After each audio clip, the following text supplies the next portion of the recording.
Hey farmhands, Farmer Reef here. How's everybody doing today? So I just want to take you on a little tour of the new fish room for the Phoenix 700 and how everything's coming along. You guys can see me, I've got lots of work done behind me, and I got lots of water flow, as you guys can see, and we got the skimmer up and running. That's the SC30 internal skimmer from Deltec. That one right there, it's rated at 1,270 gallons, so it's a beast. It can do up pretty good sized tanks as well. So you guys can see the sump's doing really well. It's really nice low profile, just the way I wanted it. What else have I got? New gear. I got the new Apex system. It's mounted over here on the right hand side. I'll show you guys that up close and personal. It's always, if you can get yourself a controller, I definitely say go with the Apex. It's very reliable, and it's nice like myself when I'm off doing any Macnas or Reefapalooza, stuff like that. I can check on my phone real time and make sure everything's working well, the heaters, the return pumps, all that stuff, that nothing's failing. And it'll end up, it'll email me and give me a notification if anything's failed, and we get things worked out as well. Then we got if you guys follow me on Instagram, I did a little bit of a Instagram build on the Apex when I did the install. So I wanted to make sure when I did my my basement fish room here, I want everything like nice clean lines. So you guys can see there's no like cables really hidden. The only cables you can see right here are the probes for the Apex, and back in the corner just for the skimmer to plug in. But I ended up using this rail system in the back. If you guys follow me on Instagram, it showed how I installed all that. I don't always put everything on YouTube. I do everything on across all social media, so you guys can check me out. But I really wanted to do that clean look. And the ABS pump as well, it's really performing awesome. I can't believe how well, and it's just so quiet. And with that beautiful controller hooked to the Apex, is awesome, so you can control it anywhere in the world as well. So I'm gonna bring you guys up a little close. You guys can check out all these products and see how things are coming. And then the future videos coming up, we'll do the display tank upstairs and show you how everything's coming along there. We have the stand to do, the cycle, the fish, the coral. So it's gonna be awesome for a long time, guys. So come on in, let's check out the tanks. All right, so let's start on the left side of the fish room. So you guys can see that I end up getting the new Apex system. That's the ABS 400 right there. That's the controller for the return pump. It looks awesome. I just drilled a hole through here, and I wanted to make sure and have that nice clean look. So all the wires go up in the back of this wall. You guys can see here, I end up getting some paint. These are used to be black. You can get these at any Home Depot, Home Hardware. They're just inserts for anything for like furniture, if you're doing desks. And I just painted them all orange and drilled the holes and made sure to hide everything. And I ended up getting the orange cords to match and just plug everything in. So it makes a nice clean look. And then I can, I got a screen ordered, so I'm gonna add a screen here so I have a display of what's going on with all the parameters, so it's much easier than pulling my phone all the time in case I have wet hands. I got the dose as well to hook up for myself. I'm not doing any more water changes. That puppy's gonna do it. I program it right. It's gonna do 150 water changes a day at 1 mil, so I don't have to deal with that anymore, and it's gonna help keep all parameters in check.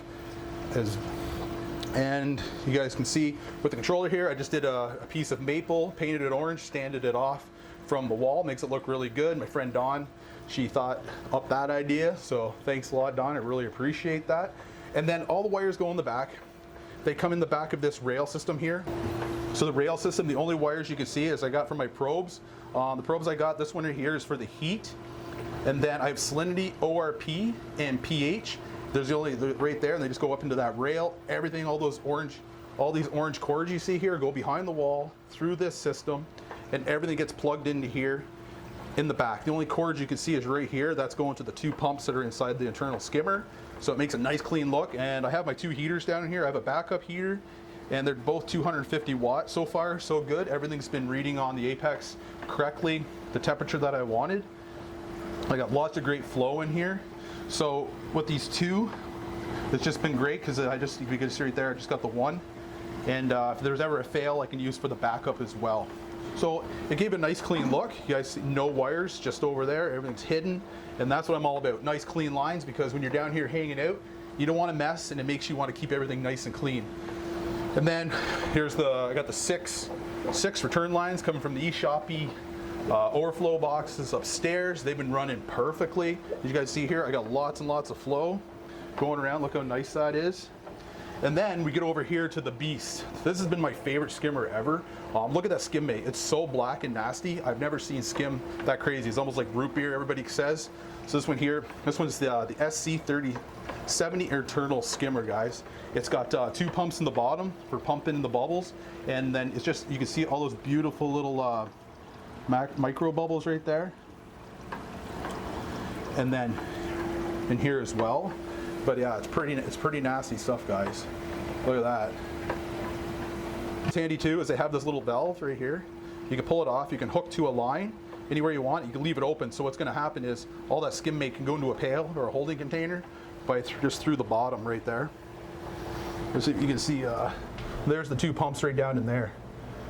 Those are 2. And they each one draws 25 watts, so it's very low power consumption. That's what you really want in this hobby. And then there's my 2 heaters I got hidden away.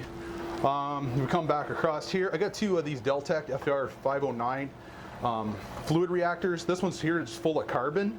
I run about one cup of carbon per every gallon. And then so I got 7 cups in there.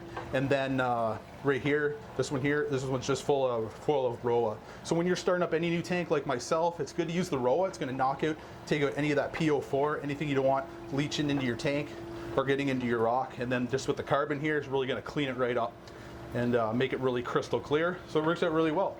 And if we come across here, this is going to be my header station for all my reactors. So these reactors here, there's going to be a shelf. I'm going to have 4 reactors running there. And then below it, I'm going to have the Deltec calcium reactor and the Deltec nitrate reactor. And they're going to go in this area. So that'll be my reactor area. So we got command center, reactor area, and this beautiful, the Deltec, just nailing all that fish waste, proteins that we don't want in our water, and we'll have a more successful reef tank. So, and then we're going to come across here, if you see this, Vertex, they sent me out this one here. They sent out the 200 gallon per day RO. So what we're going to do, we're going to have a little unboxing there later on, but I can show you a little sample what's cooking here. So we got some assembly required. So what's going to happen is we'll get that together, learn how to put it together, and everything that it'll do. And it's going to mount right on that back wall as well. And then I'm going to have a DI resin on the right-hand side that I'm going to make, and I'm going to run all the lines to my holding container that's going to mix for the H2 Ocean Salt from D&D. So that's the plan, guys. All right, farm hands, thanks for checking out the new fish room. Hope you guys enjoyed that. That's what I've been up to, and I can't wait to show you the rest of the videos coming up. So thanks for tuning in, guys. Please subscribe and hit the like button.